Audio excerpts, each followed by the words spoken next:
All right, let's get going with some of my books that I read from the month of October. We'll just jump right into it.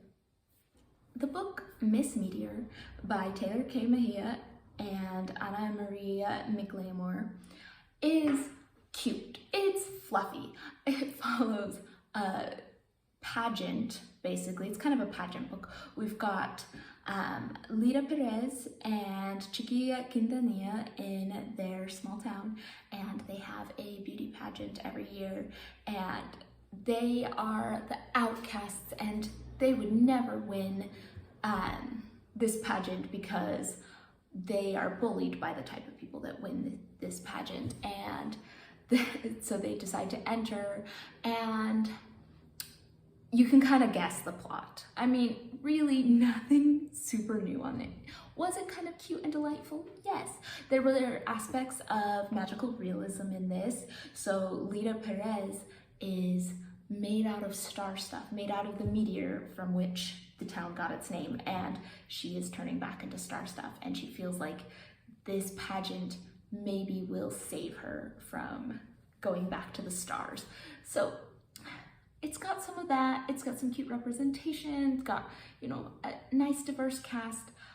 It's teeny bopper, it's light, it's fluffy, but I don't know if it's like, I'm not going, wow, what an amazing book. It was more like, oh, that was nice. I'm glad things worked out. Look, they learned how to stand up to the bullies. Cool. And maybe it's just me being cynical on young adult fiction again. Let's bring a little more to the table, please. But I did like, you know, I enjoyed it for what it was. It was a fluffy, fun read. So I didn't realize that there was a book of Call the Midwife. I've seen a couple episodes of the show, but I didn't realize that it was based on a book. So the book Call the Midwife, A True Story of the East End in the 1950s by Jennifer Worth is actually really interesting if you want kind of a historical perspective of childbirth and medical care and in like the 1950s. And I thought it was really cute. As a book, I can see why it was a miniseries. Like, I can see why somebody wanted to make this into a TV show because it had really interesting anecdotes. But as a book, it lacked a little bit of cohesion or plot. It tried to introduce you to characters and keep you moving along, but I never felt like our main character had any sort of actual movement in her life. It was just, these are cool stories. And I liked the stories. I enjoyed it completely. Did it all come together? Not really for me, but it was still very interesting, especially if you're interested in like midwifery, childbirth, historical books, or learning about like class distinctions and medical treatment throughout history. Like, I think there were a lot of excellent points in this, just cohesiveness, I'm not sure, but it was fun. The Exiles by Christina Baker Klein. I'm not sure how I feel about this one. It's a historical fiction book talking about Australia. So we have, in early 19th century, we have one woman who is in England and is accused of a crime and gets sent to Australia to serve her punishment, and she's pregnant at the time. Then we also have a young native girl who is living in Australia, who is taken by this European woman and used kind of as a prop to show that this European woman could civilize this savage. And I feel like at first I was really on board. I really liked how it went back and forth between the two perspectives, and I get what the author was trying to do, like focus on these people that were exiled from their communities. And I thought it was very interesting historically to look into some of the colonization and the prison system and a little bit of things in Australia that I didn't realize had gone on. I mostly was just disappointed in how Mathina's,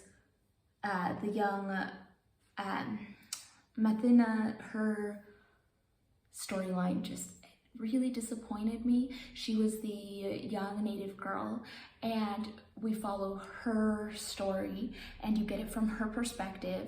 But then by the end of the book, we switch right over to the white lady's perspective, and it switches from her perspective to her friend's perspective to the daughter's perspective, and it moves on like that. And we just kind of dump the young native girl, and by the end, it's like, whatever, everything worked out just fine for the white characters. And I understand that that may be how a lot of things worked back then, but I just feel like if you're gonna have a story where a convict's child ends up being an amazing doctor and all this stuff, which seems slightly unlikely in the time period, you could at least try a little harder with your native character. I just felt like she was dumped by the end, and it left me feeling a little sticky, like, why was this character just given so little? We didn't even get a chapter from her perspective as an adult.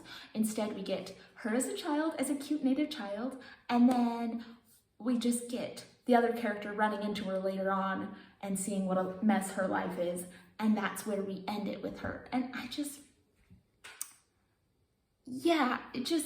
I feel uncomfortable. I just don't feel like the author gave this quite the right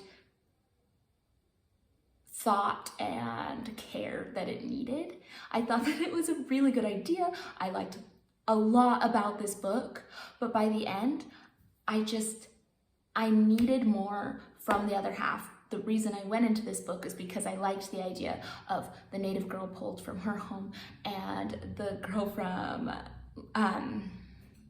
London removed from her situation, and how they grew and learned from that. And I feel like I was cheated out of half the story that I was promised. So, yeah, I mean, like 3 stars. Really good? Really bad? I don't know. The Inheritance Games by Jennifer Lynn Barnes was delightful. I think it just hit me at just the right time. I really enjoyed this one. So this story follows Avery Graham, who is a poor high school student, just wants to get done with high school and be able to travel the world. She doesn't have parents, she just has this sister, and one day some people come to her and she finds out that she has inherited this billionaire's entire fortune. He has disinherited his family and left everything to her, and she doesn't know why. The only condition is she has to live in the house with that family for the coming year. And it's just kind of delightful. It's a fun mystery, a puzzle. She has to figure out why did she inherit all the money? How did he know her?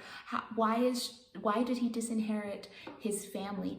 And you get a bit of that. It's kind of teeny bopper. You got kind of a love triangle going on, but I was just here for it. It was fun. There's a second one, and I'm really excited to read that one. I found it to be just kind of delightful. So if you want a good mystery, lighthearted puzzle kind of book, this one's for you. I really liked it. Ponzi Scheme, The True Story of a Financial Legend by Mitchell Zukoff is a story following the life of Charles Ponzi. And if you can't guess from the title, Charles Ponzi is the reason that we use the term Ponzi scheme. And he was engaged in a financial scheme that basically promised huge returns for people's investments and was just using that money that people invested to pay them back, and wasn't actually making money any sort of way, and was, defrauding investors.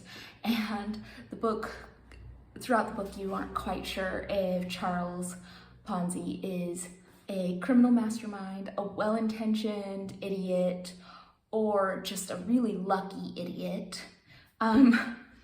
But, I mean, honestly, this isn't the most exciting kind of financial heist book you'll read. If you want a really exciting one, read Bad Blood, or $1 Billion Whale is excellent, but those are more modern examples. This one is fun because it kind of is the original, I guess. And It is interesting. I got a little bored on some of it. It just kind of dragged on a bit, but all in all, pretty interesting. If you want to know more about the origin of the term Ponzi scheme, this is a great place to start. Thanks for listening to my book ramblings. If you have any comments or recommendations especially, please leave them in the link down below. I would love to hear any of them, and I will see you all on the next one.